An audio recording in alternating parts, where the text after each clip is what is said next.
Well, good evening and welcome to the Texas Public Policy Foundation. My name is Robert Henneke. I'm the Executive Director of the Foundation and want to welcome all of you here in person and also those of you joining us online for a great discussion tonight on the question of, does an originalist understanding of the Texas Constitution protect unenumerated rights?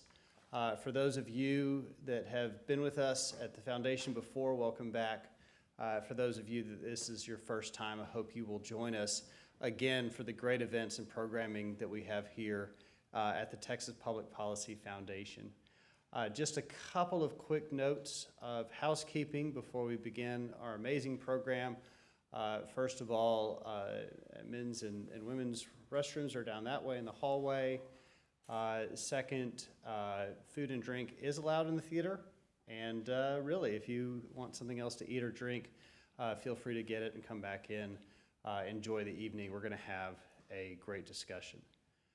So what I'd like to do is I'd like to call our three panelists to go ahead and come up and take the stage, and I will introduce them. So gentlemen, if you would, please.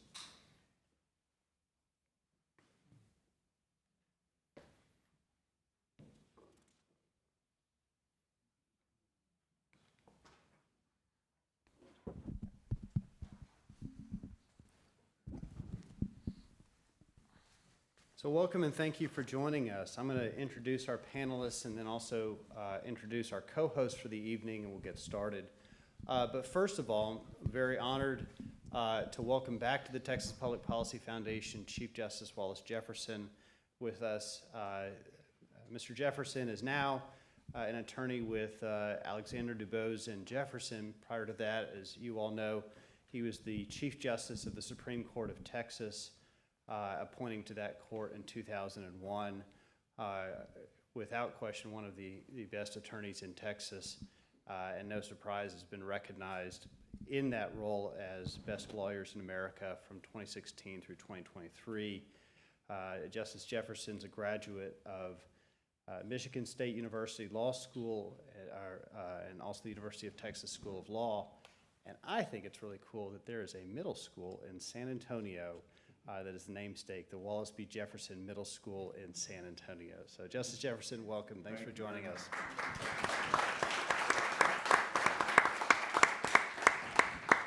Next to him is my colleague and the Director of Litigation here at the Foundation, Chance Weldon.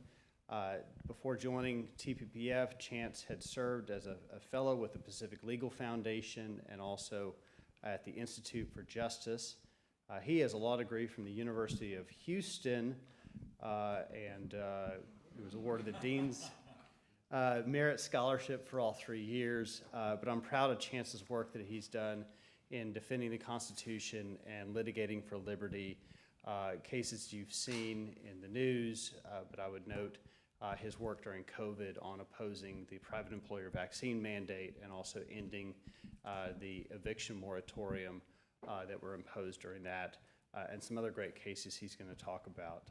So Chance, thanks for being with us. And then also our good friend Arif Panju from the Institute for Justice. Arif manages the Texas office, where he has been a U.S. Supreme Court litigator successfully in the Carson versus Macon case, and was also successful in litigating the Patel case at the Texas Supreme Court. He's been featured, you've seen him in news outlets, Wall Street Journal, New York Times, Texas Tribune, and is also the president of the Freedom of Information Foundation of Texas. So Arif, thanks for joining us. So as many of you know, tonight's event is co-sponsored between the Texas Public Policy Foundation and the Texas Review of Law and Politics at the University of Texas School of Law. We thank them for that partnership and welcome the many TROLP members that are here joining us tonight. And so just to kick off the program and say a few things about TROLP, I want to invite Wes Dodson to the stage. Wes is the managing editor of the Texas Review of Law and Politics, where they work with the editors to review the pieces and ensure the pieces of conservative and libertarian scholarship that they publish are thoroughly sourced and perfectly blue booked. And over the year, Wes has worked with the attorneys at the Texas office of the Institute for Justice. Maybe you'll come work with us next. Conducting historical and archival research on the Texas Constitution. So Wes, come on up and get us started. Thank you.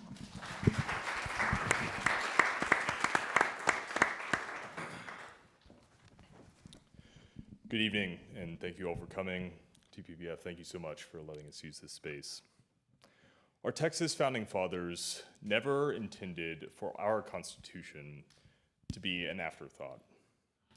After about the 10th time, his companions at the 1845 Constitutional Convention referenced the recently proposed Louisiana Constitution, Thomas Jefferson Rusk, the president of the convention, stood up and disclaimed, "I sincerely wish that the future Constitution of Louisiana had remained locked up until our labors were over.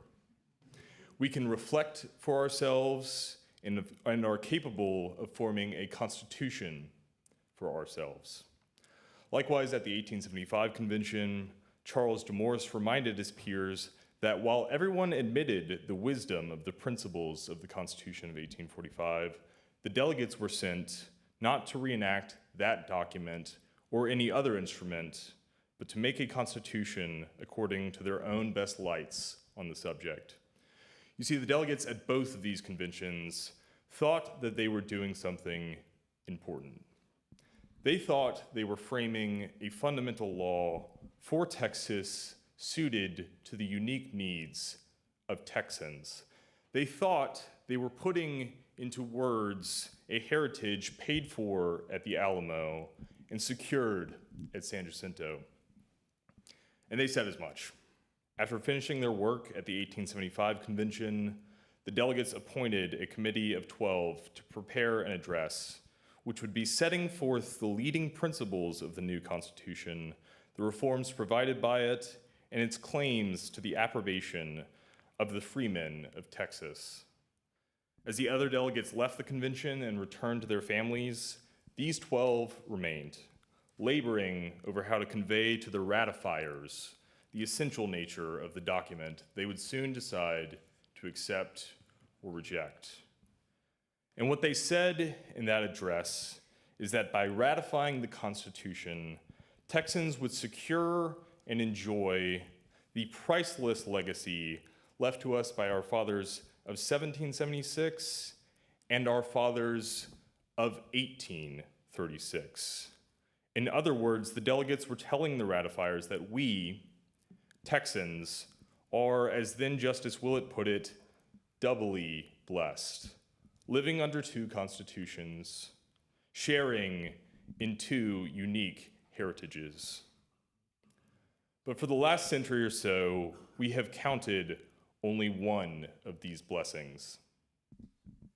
The Texas legal community, lawyers, and judges have adopted toward the Texas Constitution a policy of unsalutary neglect.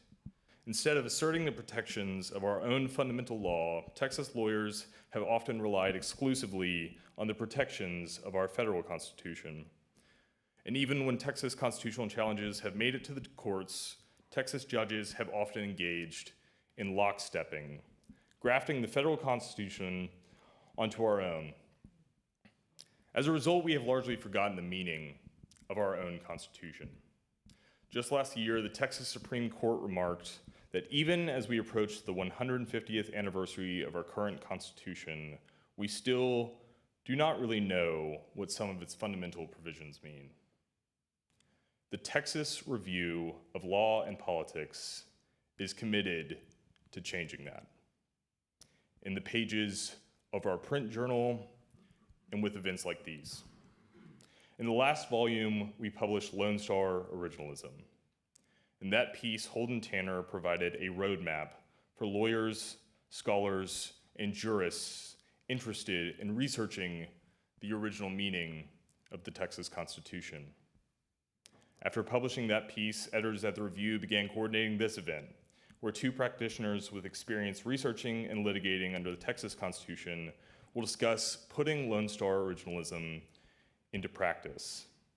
In the next issue of the review, we will be publishing a piece exploring the original understanding of one particularly important provision of the Texas Constitution, the law of the land clause. In short, TROLP is committed to the project of rediscovering the meaning of the Texas Constitution. The project, as Holden Tanner called it, of Lone Star originalism.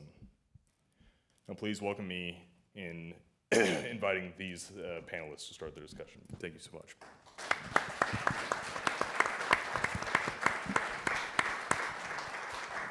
Thank you, Wes. That was a wonderful introduction.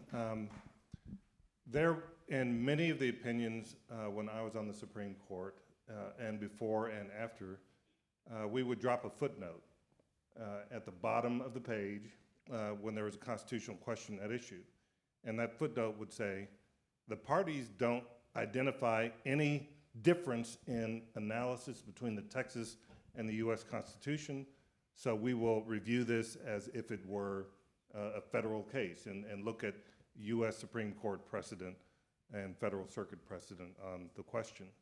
That was an easy way out, but the parties really didn't bring us that many questions about the Texas Constitution and identify the unique nature of the wording, the culture, the history. And so that's why I'm very happy to be part of this, this evening and this discussion, because I think it's vitally important. Most of the law in the United States is not done in the federal courts or the U.S. Supreme Court. It's done in the state courts.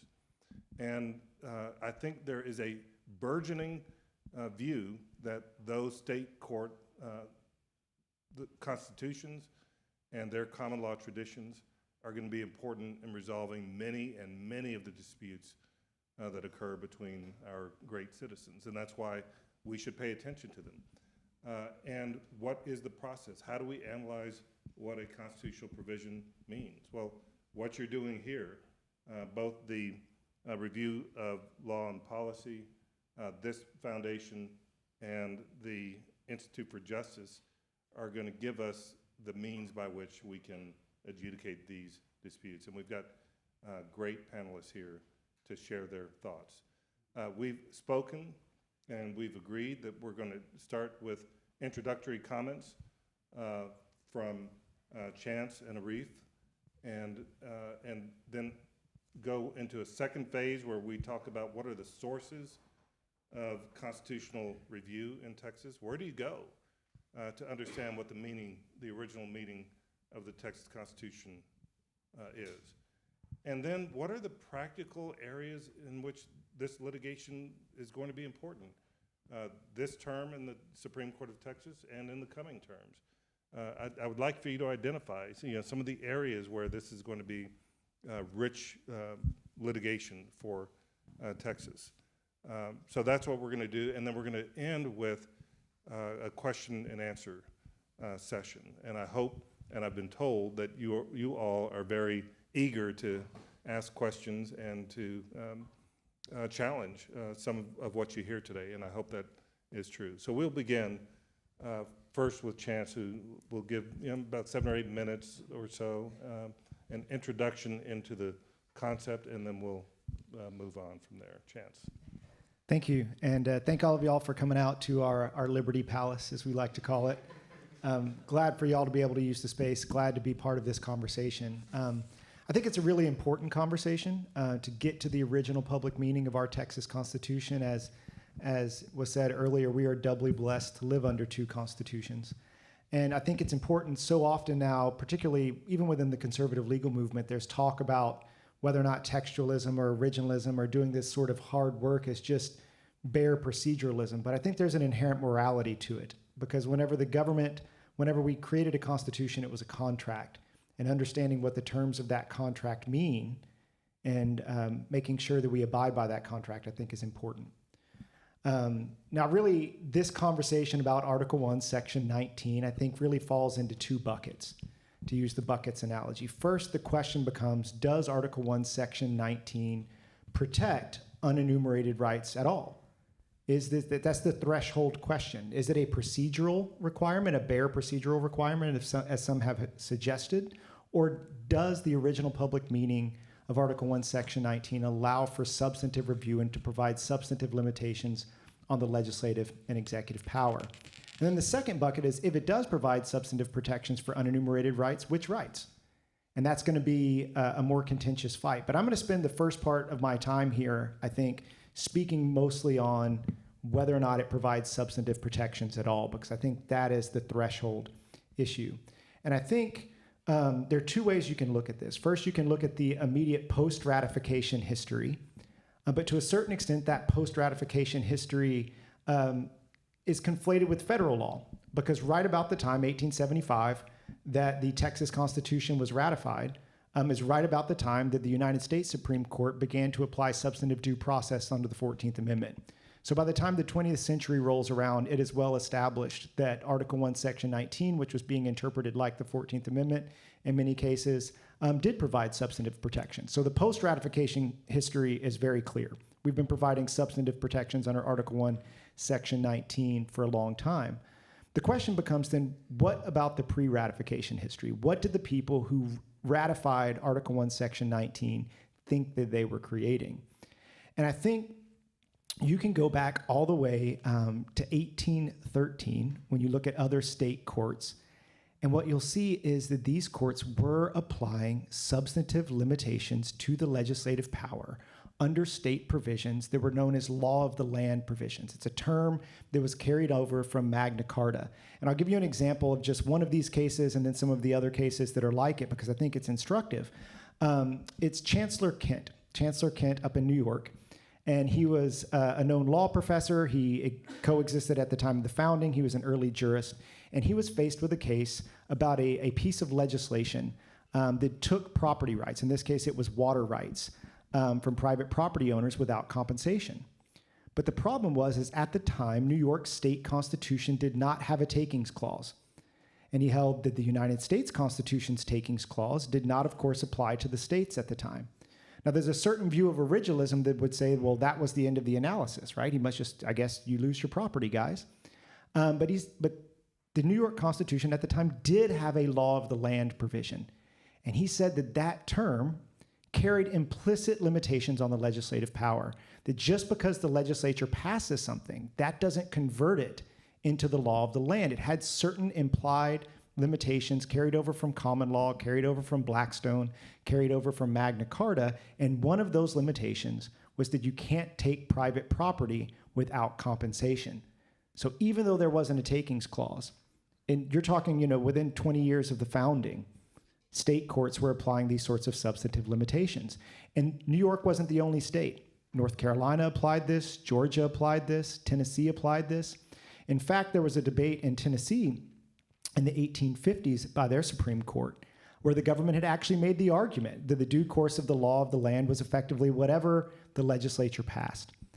And the Tennessee Supreme Court said, well, if that were true, then the legislature could pass a law which took property from A and gave it to B. And we know that that would be a violation of American orthodoxy. We will not assume that the people of the great state of Tennessee have delegated this authority to their legislature. And so by the time 1875 rolls around, there are literally dozens of state Supreme Courts that have been applying substantive limitations on the legislative power, not just in property rights cases, certainly in property rights cases. But there's an interesting case, and I recommend you all read it. It's from 1871. It was from, the name slips my mind, but it's from, I believe, Wisconsin, and it dealt with a lemonade stand. It was a local regulation of a lemonade stand, and I encourage you all to read it, not just because it provided a substantive limitation on the legislative power, but also because the facts were fantastic. They actually the police officer gets into a fight with a lemonade holder. They hit each other with jugs. It's great. It's about the most interesting facts you can come upon. But again, so the question really becomes, when the people from these other states, many of them from Tennessee and other places, came to Texas, and they carried with them this understanding of what courts were doing in their home states, Did they assume that this law of the land language, which is unique to the Texas Constitution, would provide substantive limitations on the legislative power? I think that they did. I think that it'll be a very interesting conversation to say what those rights were that were protected, but certainly it's something. And so with that, I'll kick it over to Arif. Article 1, Section 19 is a flat-out prohibition on using government power to deprive Texans of their life, of their liberty, of their property, of their privileges or immunities, or in any manner disfranchising them of their rights, except if it's done by the due course of what? The law of the land. Period. It is not an exercise in checking procedural boxes. Article 1, Section 13, an open courts provision that also protects against excessive fines, bail, cruel and unusual punishment, says that you're guaranteed a remedy by due course of law. But due course of law does not appear in Article 1, Section 19. Here's what it says. Quote, no citizen of this state shall be deprived of life, liberty, property, privileges or immunities, or in any manner disfranchised, except by the due course of the law of the land. This is a law of the land clause, just like Chance explained, and due course of the law of the land is different than due course of law. We know this because law of the land has over 800 years of rich history supporting it. It was secured at the tip of a sword at a rummy mead in England. It marinated into the English common law. In Magna Carta, it was brought into the colonies by the founders, who fought vigorously to try to embed common law protections and English liberties in state laws, but the king did not want it. Those existed in England, but not in the colonies. So it's no surprise that as soon as there's a declaration, the Continental Congress passes a resolution enshrining the common law of England into the colonies, so everyone is protected. So it has a rich history. These words are not just phrases, they have meaning, and originalism helps us understand what ratifiers that accepted to be bound by this contract, by this provision, and this provision does a lot of heavy lifting. They knew what it meant, and that's what matters here. And what it means is it guarantees judicial review. The only exception that exists by the plain text of this provision to allow the government to deprive you of these things is if the government can satisfy a constitutional guardrail, the law of the land. This is the distilled essence of judicial review. So we've talked about the meaning, and the meaning in Texas was no different. In 1845, a state Supreme Court decision, Janes v. Administrator of Reynolds, pointed to the law of the land provision in the then 1845 Texas Constitution, which was in Article 1, Section 16 at the time, but framed and structured the same way. A deprivation is prohibited except by law of the land. And the court in 1845 thought it obvious what this meant. They pointed to Magna Carta. They felt no need to explore the extent of rights that are protected by it. And then they proceeded to engage in judicial review by examining the substance of the restriction on the right at issue in that case. And as Chance said, law of the land is not whatever an elected branch says it is. In McFadden v. Longham, just about 6 or 7 years after the 1876 ratification vote, the Texas Supreme Court, interpreting our current version of the law of the land provision, said exactly that. An enactment by the legislature does not become law of the land by virtue of its enactment. And that's consistent with at least 20 different state Supreme Courts at the time throughout the 1800s that were applying a rich substantive judicial check when enforcing law of the land provisions in their state constitutions, much like the Texas Supreme Court did in 1845. And so we know what the delegates meant when they said, hey, we're going to pick a few of you. We're out of town after 2.5 months. It's 1875. We've written this thing. We're fed up with federal overreach in the state. I mean, this was an anti-Reconstruction effort, and they were not engaging in an exercise to aggrandize government power. They were checking and balancing it. And in the address, when West describes it, they say, what's contained in the Bill of Rights, ratifiers, please read it, ratifiers, is every safeguard known in constitutional law. Every, not some, not a few that some modern jurists may feel they can provide. Every. So judicial review, at a minimum, is what we should expect when cases tee up to the courts under Article 1, Section 19, whether you're being restricted of your right to earn a living, which is where I'll turn to next, or of your property, or any other liberty. So what does it protect? I think one way you can look at what it protects is by looking at the text. Liberty is included, privileges or immunities are also included, and both of those would have been understood by the ratifiers as protecting the right to earn a living. This is a right that's deeply rooted in our history. You see it in English common law cases. You see it explained by the framers. Judge Ho had a recent concurrence in the Golden Glow case where he's basically saying this should have fundamental rights status and then lays out a bunch of federal colonial history. But it was familiar to the Texas ratifiers. Liberty meant, among other things, the right to earn your keep, to work for a living. And at the end of this, we've put together a list of historical sources. You'll see there's a lot of old newspapers on there, and you can look throughout them, example after example after example of Texans who were around ratifying this Constitution saying, we have a right to earn a living. But we don't have to just look at newspapers. The foundational law of the Texas colony in 1827 of, I can never pronounce this right because I came here from Canada. But this is 1827, and it's the foundational law of the Texas colony of the state of Texas and Coahuila. And in Article 33, it says the following. It says, that the new colonists shall be at liberty to follow any branch of industry. In other words, it's not that economic liberty is prevalent in the history and tradition of Texas. The history and tradition of Texas begins with economic liberty. It is one of the most fundamental rights that we can exercise. It helps us exercise even more rights if no one stands in our way, and we can put food on the table and a roof on our head, use our property to earn a living. You see that in the past, you see it in the present. Even the freedmen in the wake of emancipation understood this. Provisional Governor A.J. Hamilton at the time in 1865 addresses the freedmen, a famous address that's not written about enough. It's called the Address to the Freedmen. And he says, I have to quote him because it's great, "You have the right to labor for an honest living. This is all that freedom means to any people." And that's true. They're finally able to realize the fruits of their own labor.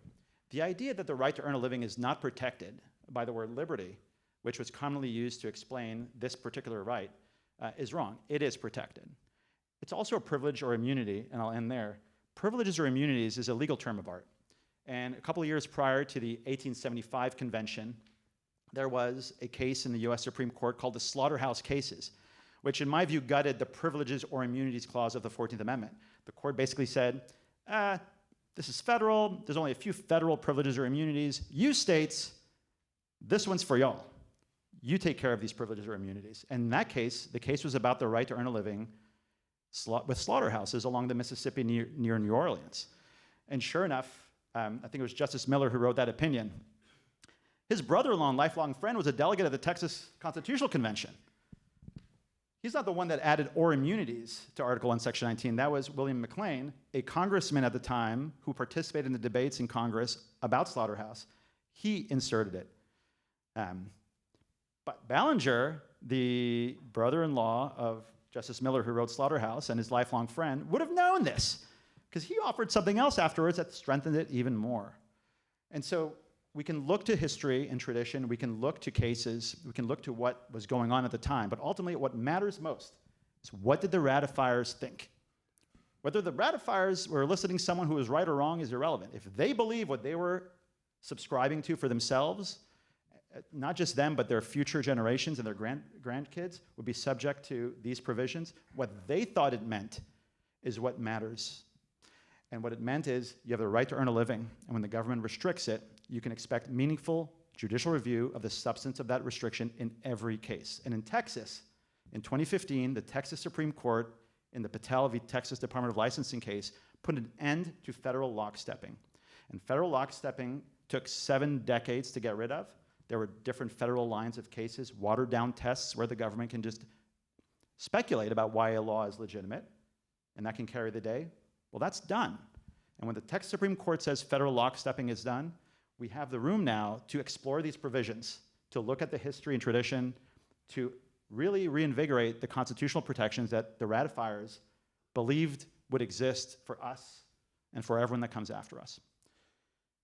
So there's judicial review. What does that mean? What's the standard of review in Texas under Article 1, Section 19? So thus far, the standard of review under Article 1, Section 19 has varied depending, much like federal law, on the right at issue. So unlike as you mentioned earlier, the 14th Amendment, which has a privileges or immunities clause, where a lot of originalists think that rights should be vested, all of the privileges or immunities language is also in Article 1, Section 19. So things that we think of like parental rights, for example, or the right to raise your children, or things that might be fundamental rights under the United States Constitution are protected under the due course of law provision of Article 119, and the level of scrutiny they get tends to vary by the nature of the right. Now, most of the rights that we're talking about here, property rights, the right to earn a living, have typically been provided something like rational basis review. And I don't want to steal any thunder since you actually litigated Patel, but you can articulate the standard from Patel with regard to economic liberty claims.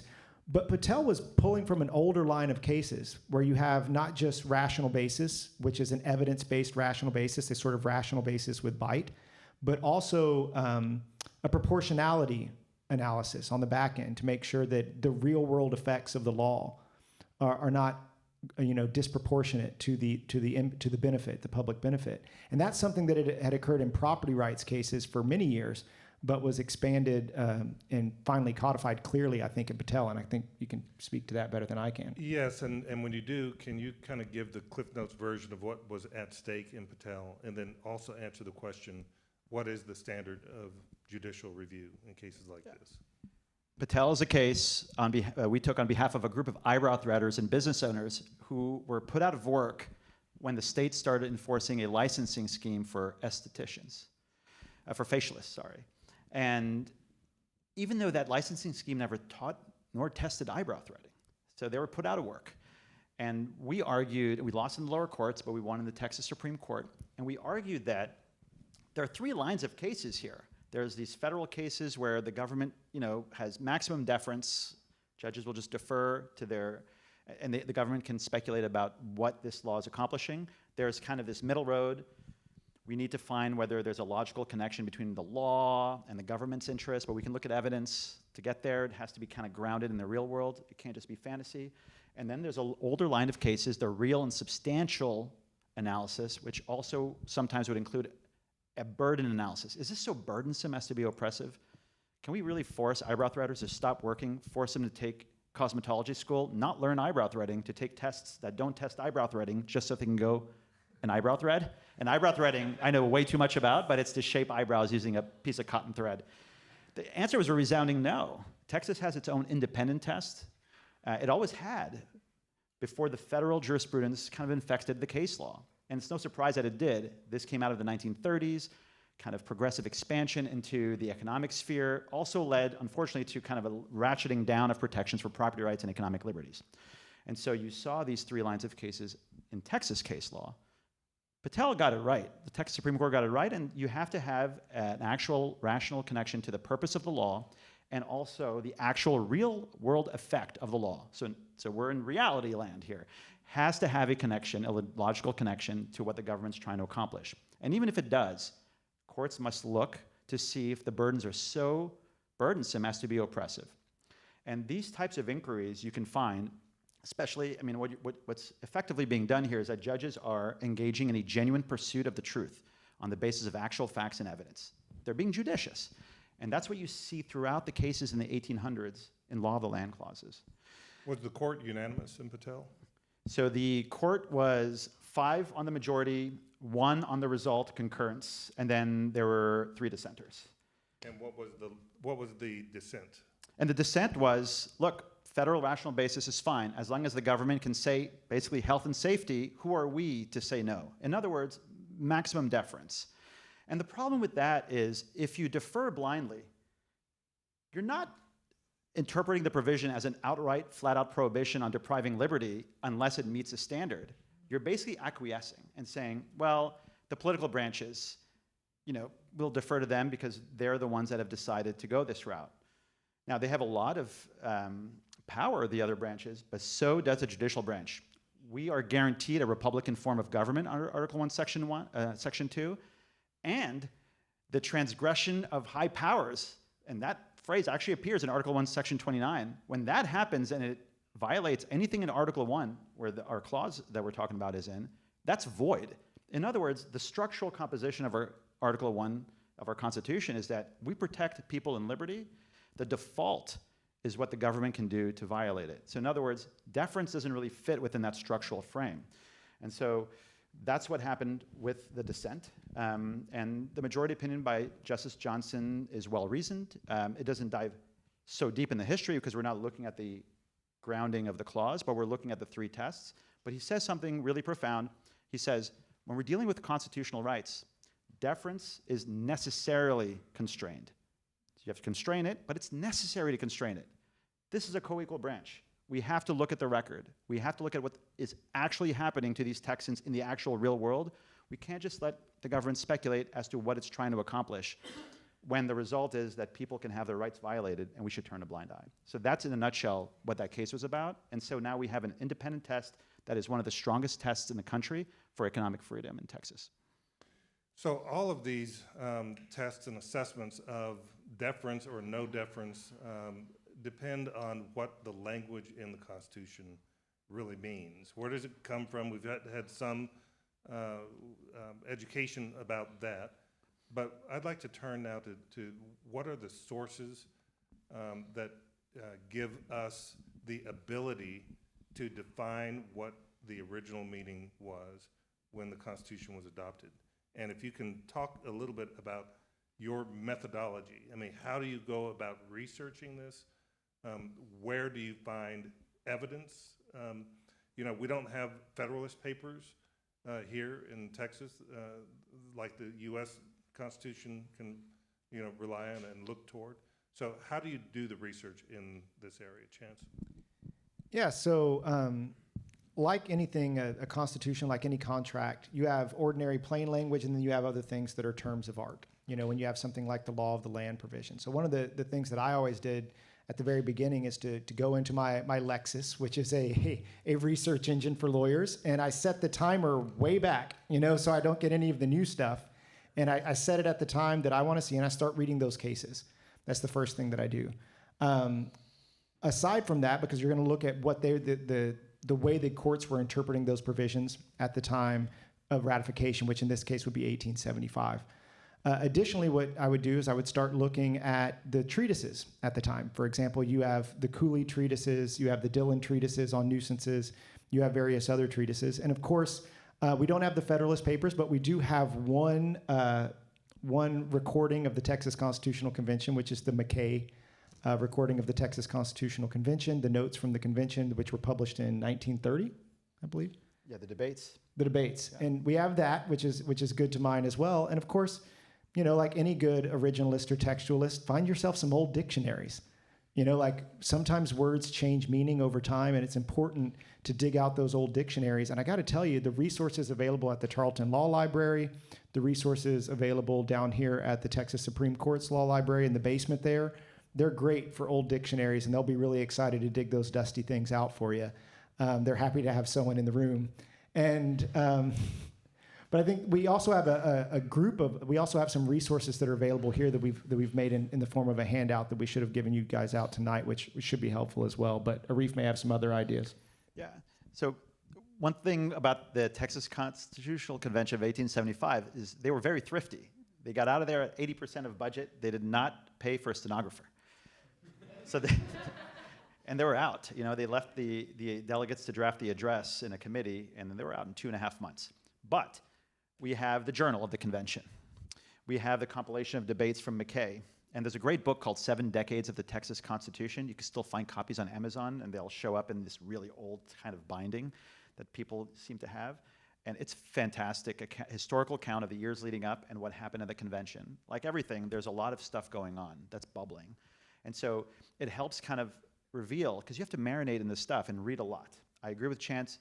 It's pretend that you are taking the time capsule back and just read those cases. And you're gonna have to read a lot of them to get used to some of the language that's used, but you get used to it, and that's good lawyering. You put in the time. There's no shortcut to doing this kind of work.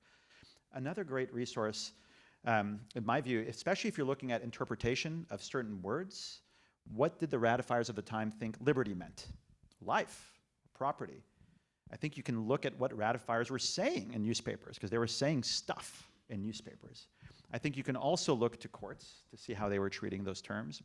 And some of the, if you're looking at words like law of the land, I think going deep into the historical basis for the meaning that these words have require you to go look at the Institutes, which is Lord Coke's writings.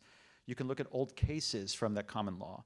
I think looking at what happened in the colonies is also important because, as the framers said in the address, what they're enshrining in our Constitution is the promise from 1776 and 1836.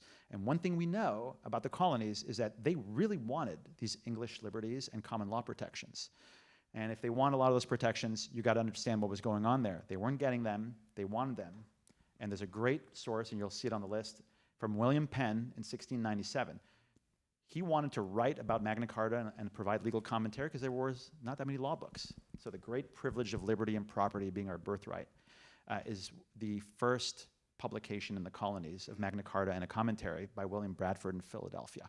And you just have to go read this stuff and lawyer as if you're back then, because ultimately what matters is what the ratifiers believed that the stuff meant.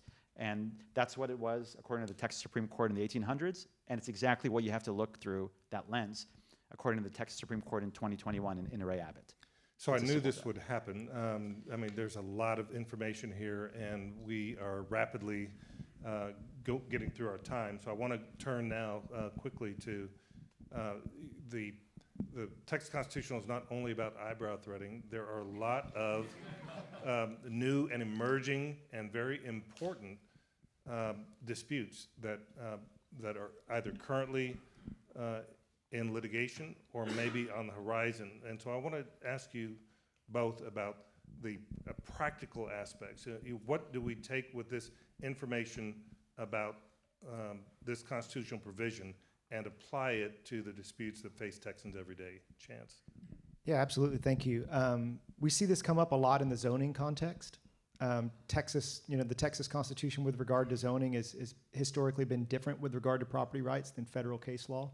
So we're seeing this sort of originalism on Article 1, Section 19 a whole lot in the zoning context, particularly as you see things, like design review boards and other things that historically were in places like California now showing up in Texas cities and being voted into law in Texas cities and Texas zoning codes.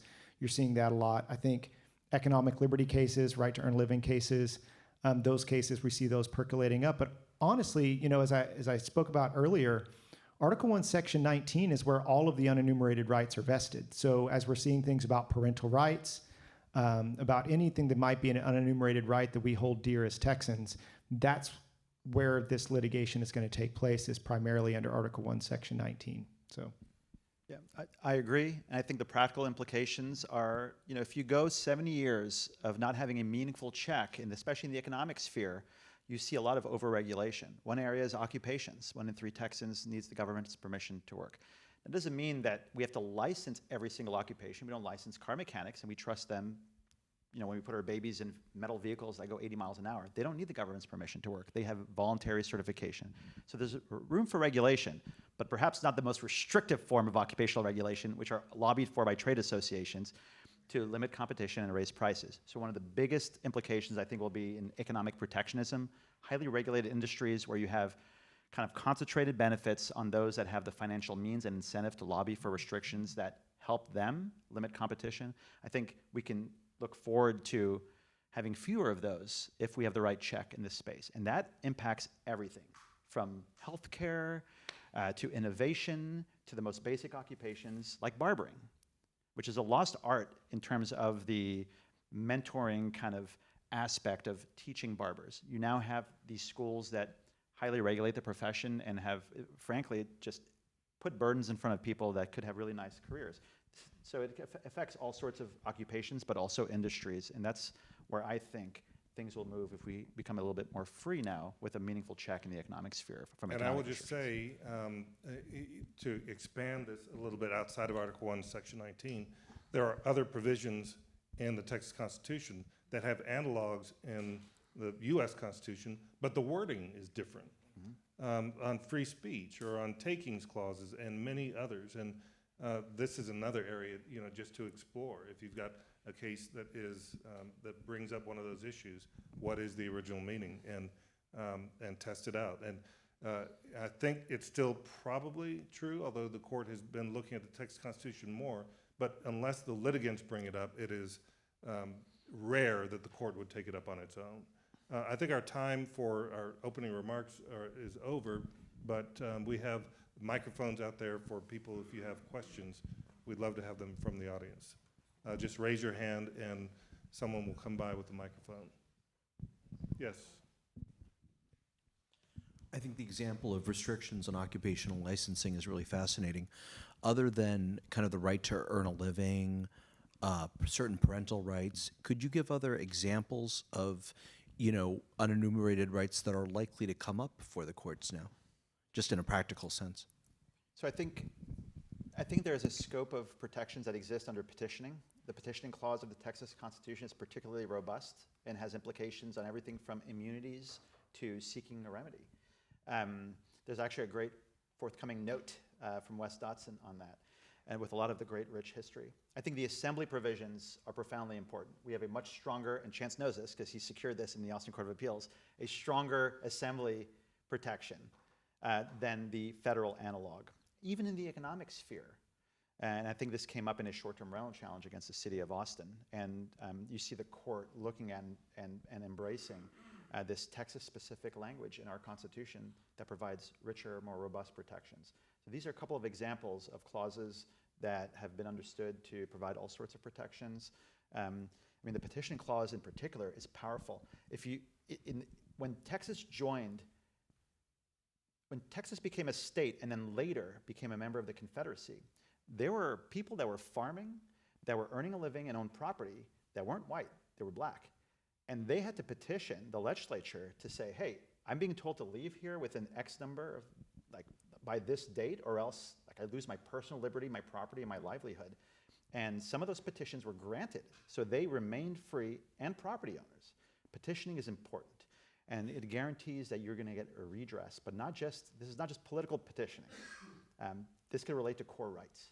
And every branch of government, just like Texas Supreme Court, it's a petition for review, right? You tee up there, petitioning is powerful. So I think, at least at IJ, we have a lot of attention there.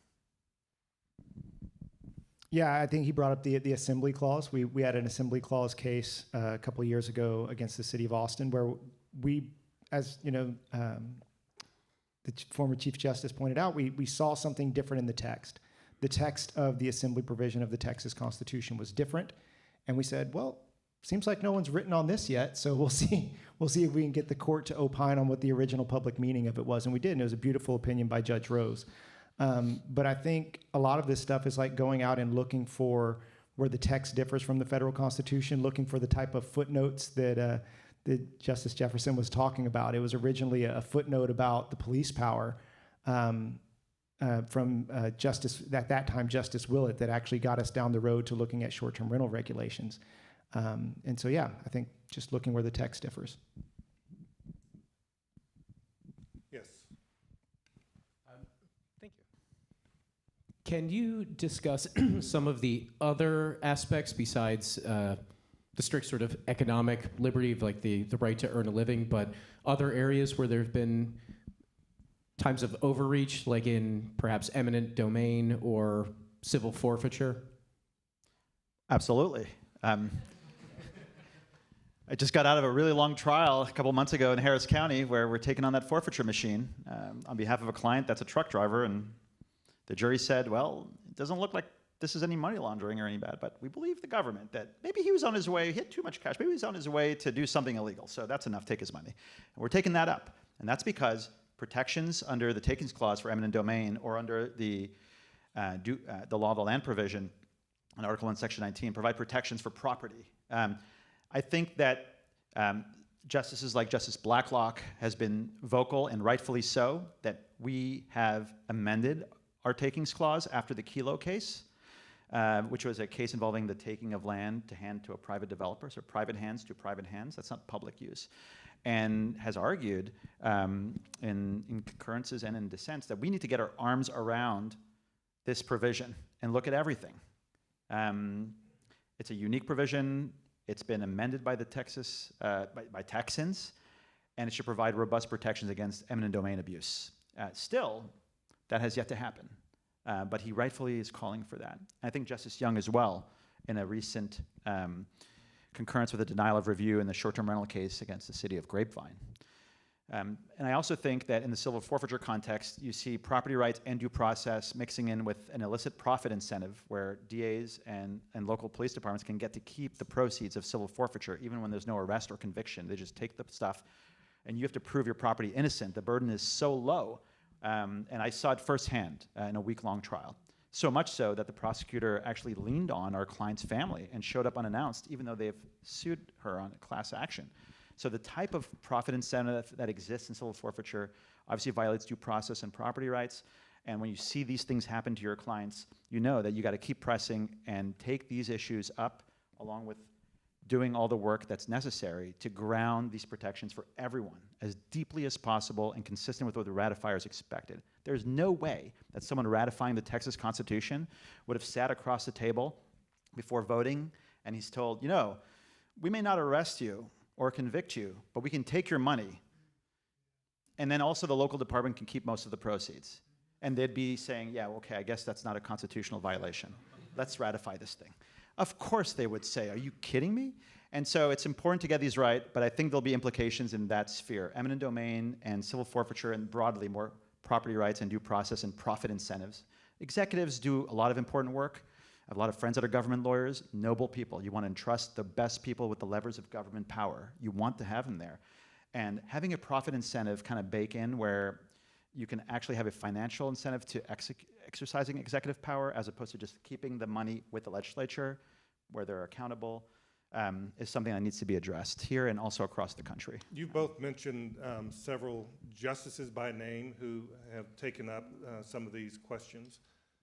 Unlike the Supreme Court of the United States, where those judges are nominated and confirmed by Senate and serve for life, in Texas, the justices are elected.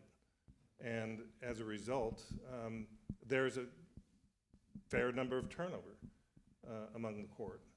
When I served from 2001 to 2013, I served with, I think, something like 20 or 21 judges in that period of time because people, they move on to the Senate or they go to federal bench or they go back into private practice. So the composition of the court makes a huge difference. How do you secure, this sort of approach when it is a constantly turning, a court that constantly turns over? That's number one. And number two, what influence does the public who elects these justices have on the sort of analysis that you are recommending? Man, I'm going to try not to do any sort of electioneering here at TPPF. I think that judges, like everyone else, are human. I think people become judges because they want to do the hard work, though, of getting the law right. And I think that we should incentivize them to do that. And I think that stuff like this, having talks like this, having informed electorate where people ask those sorts of questions of their jurist whenever they come out to campaign, I think that matters. But I think sometimes, doing the work is its own reward. There's a certain thing, for example, as you mentioned, Justice Young calls for briefing on the original public meaning of the due course of law provision, and suddenly we bring him like 5 cases, where we submit amicus briefs, with this historical stuff. I think being responsive in the legal community to stuff like that, so you don't have, footnotes dangling for decades with no sort of response, where no one's actually wanting to brief these things, when I think jurists want to do their job, and they want to do their job well, and they're asking us to provide this information. So I think that to a certain extent, the onus is on us to encourage and reward that sort of good judicial behavior. I agree. I understand how hard it can be when we have jurists that come in and then they move on. But at the same time, the cases come in and go. And as a public interest lawyer, this is a plug to all the young people out there that are thinking about what they want to do public interest law.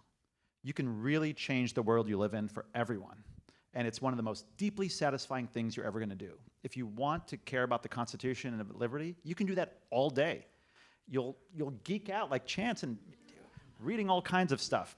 And what matters is you have to bring the cases consistently. You have to learn how to litigate very well. You don't get breaks as a lawyer on our side of the V, as we like to say. You have to write well, you have to research well, you have to bring fantastic cases that are sound, and you have to win.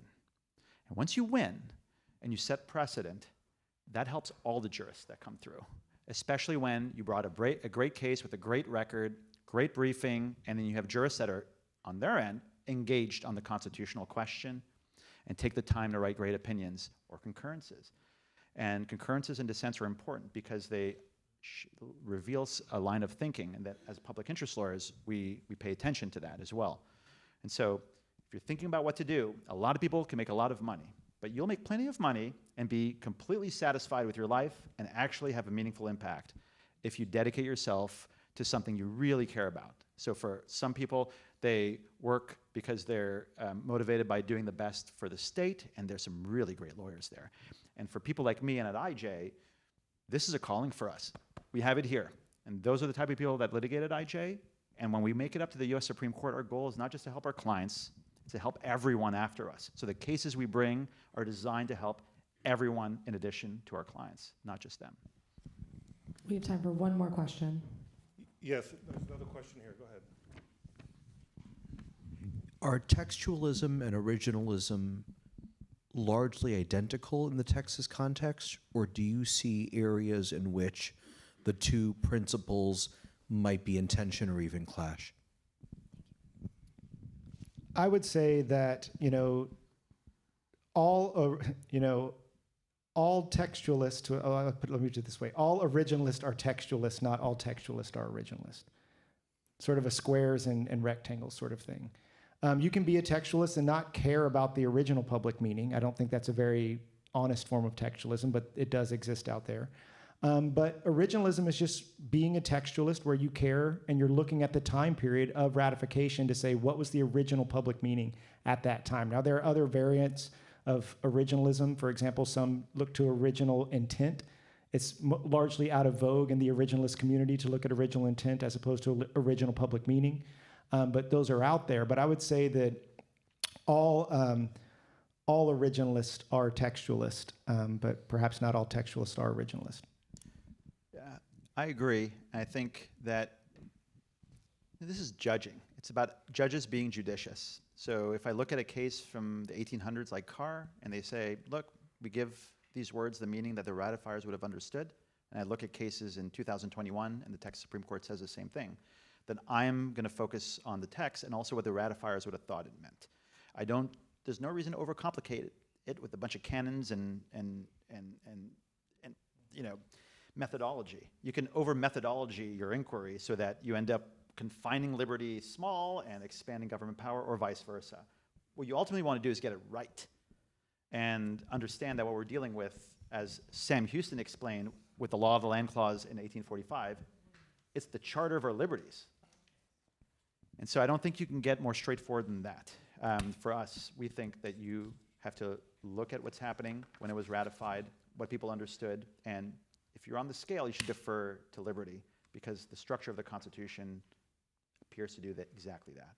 So two things I would like to say in wrapping up.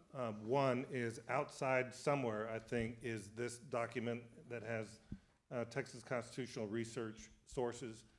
Pick it up. This is a great tool if you're interested in how do you understand what the Texas Constitution originally meant. That's one. Number two, I would say, you're going to read, in the newspapers, if anyone still gets newspapers, or on the internet, big disputes that are coming to the Supreme Court of Texas. We've seen it on mask mandates, and water rights is a big issue, and school finance, and all of those things. Well, the good news is you can go to the Supreme Court of Texas website, and you can read the briefs. They're all online, and you can read all the amicus briefs from the foundation and the institute here, and come up, and decide for yourselves what the right answer is. And you can watch the oral arguments. They're live as they proceed.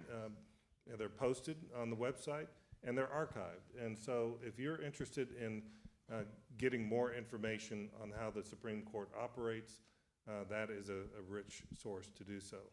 Would you join me in thanking our two panelists here? Wonderful presentation.